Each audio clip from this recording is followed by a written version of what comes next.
TK, the Gentleman Gardner, and today I'm doing an outside shoot, and today we're going to be talking about a plant that I often recommend as the key plant for anyone who says they can't grow anything or that they kill everything that they touch, and that is our good friend mint. And we're going to look at it in all of the ways that I sort of try to create it, and then I talk a little bit about what I do with it for people who say they can't grow anything. So hopefully you're going to enjoy this and learn a few things about our good friend mint. As I mentioned, we're going to be talking about mint today. Mint's a really, really interesting plant from the perspective of it grows on every continent except for Antarctica. So it's a plant that you can find anywhere. They actually don't even really know how many species of mint that there are. Some say anywhere between a dozen and 2 dozen are documented, and there are tons of subspecies and cross cultures. It's a perennial. It's going to grow all the time, and believe it or not, in many places, it's even going to end up being an invasive weed. That's why it gets back to my original point that mint, in all of the species, is just a wonderful, wonderful plant for anyone who has trouble growing because it's so invasive. It's so hard to kill. And, and the Gentleman Gardner loves a good mojito. And you can't have a good mojito unless you got mint. So anyway, what I'm showing you here today is I've got a mint plant that I've grown. This is just normal, ready, everyday spearmint that you can find in a lot of places. And I use this as the base plant. And you can see it's in your standard terracotta potter with some potting soil.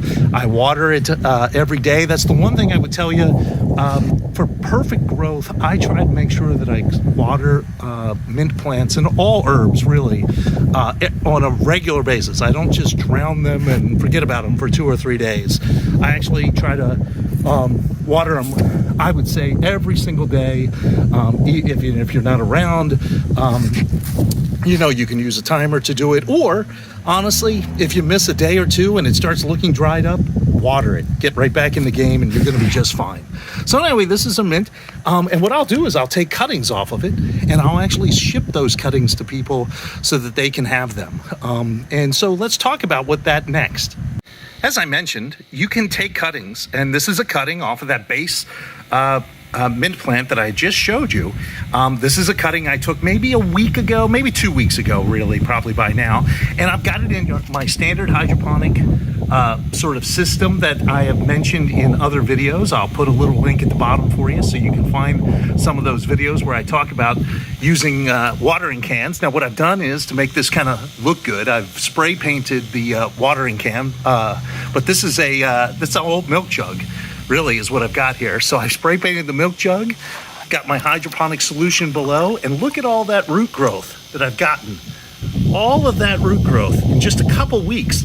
All right. And now I've got a brand new plant that's ready to go. And got some clay pebbles once again. So it's just your standard hydroponic setup. Air hose out of it. So I run the air hose and pump some air into the hydroponic solution below. And you get all of that growth. And what I'm going to do in the next probably week, I'm actually going to cut this out, and I'm going to take it out with all the roots. I'm going to pack it up, and I'm going to ship that off to a friend of mine who says he can't grow anything. And he's going to have a brand new plant that I promise him he won't be able to kill.